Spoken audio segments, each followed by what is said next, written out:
All right, I'm going to take you through a couple of examples of using the rules of tens and threes. And so what I'm going to do is I'm going to start off with two columns. And one of those columns is going to be dBms, and the other is going to be the milliwatts.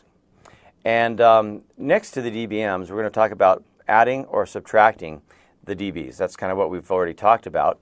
And we know that when we add or subtract, it's going to either double or remove by half, or depending on that, either by 10 or by 2s. So it's supposed to be a division sign. So just to remember which side you do the multiplication and division on versus which side you're just adding or subtracting the dBs. All right, so now what we're going to do is write the numbers that we use over here, the gains of 3 or 10 dBms. Again, the rules or the rule of 3 and 10.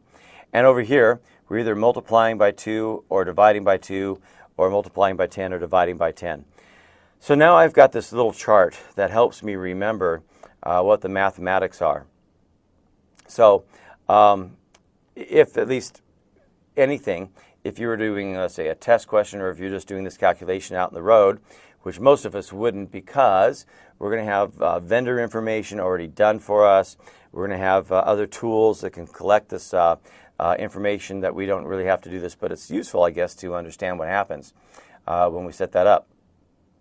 So anyway, now that we have a table, then what we're going to do is know that if we add or subtract a 3 on the left, or a 10, but we'll just talk about the 3, that then we're going to be doubling over here. That's why I've got the 3 at the top and the 2 at the top. We'll be doubling. If we subtract 3, we're going to divide by 2. But you see, the idea is to relate the 3 with the 2 over here.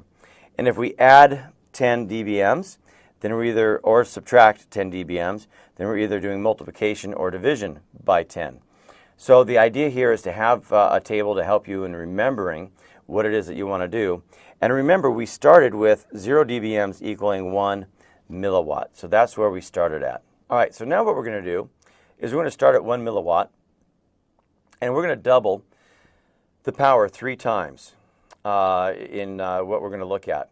So in addition to calculating what the new power level in milliwatts, I should also be able to calculate the dBms, because this, as any math equation, can go in both directions. So if I decide to multiply the milliwatts by 2, my new answer is that I now have 2 milliwatts.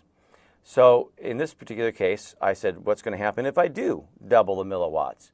What's it going to do for me on the dBms that I would calculate?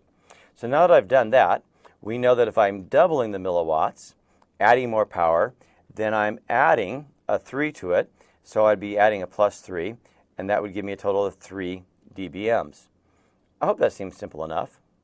If I double it again, going from 2 to 4, then I'm going to double or add, in this case, 3 again. So I would be at 6 dBms.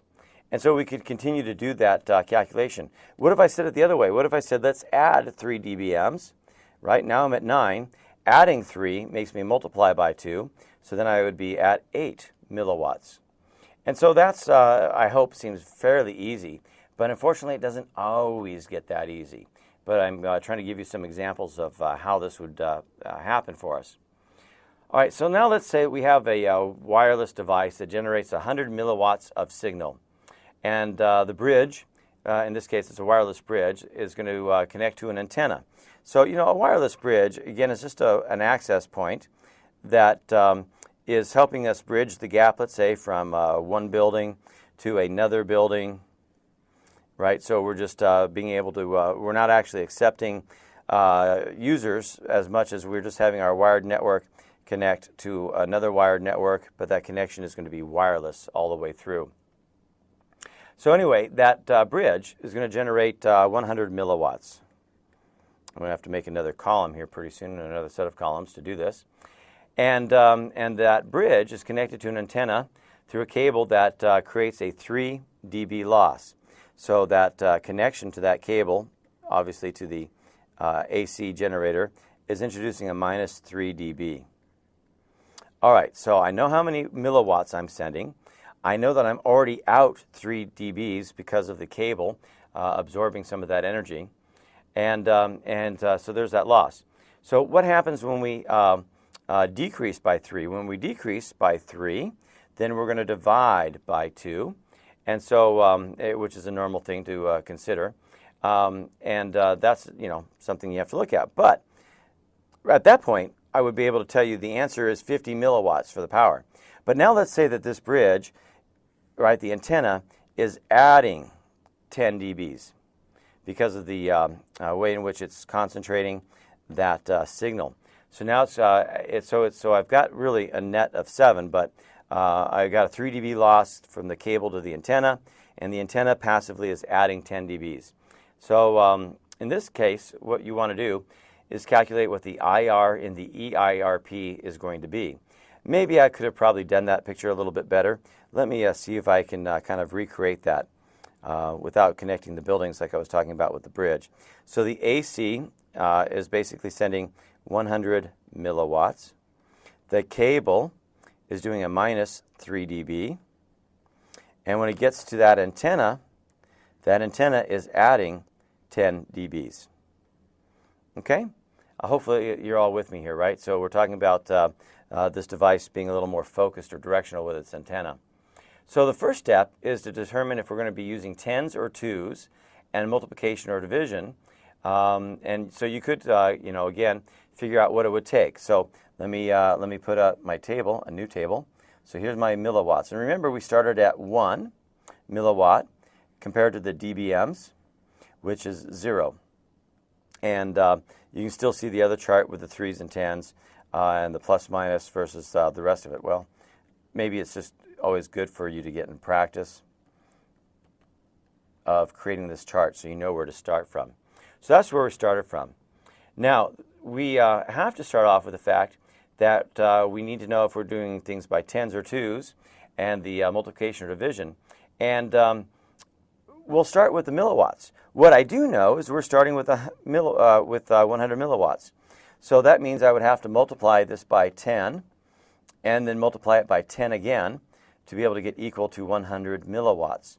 All right, so when we're multiplying by 10, that means that we're going to be adding by 10. And so I'm going to add plus 10 and then another plus 10. And so now I know that I'm at 20 dBms because we started off with that when we looked at the number of milliwatts. Maybe I'll put the 100 milliwatts here. So we can forget that's over there. Now, if the cable is subtracting 3 dBs, so I'm going to do minus 3 over here. That leaves me with 17 dBs.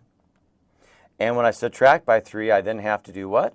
I have to divide by 2. So now I do the division by 2, and I'm left with 50 milliwatts. All right, that's pretty drastic. It sounds very drastic, I realize, of what's happening. All right, so now that we've gotten to that part, we know that the antenna is adding 10 dBs. So if I say plus 10 dBms, I'm now at 27 dBms. There we go. And if I'm adding by 10, then I'm multiplying by 10. So by multiplying by 10, I'm now at 500 milliwatts.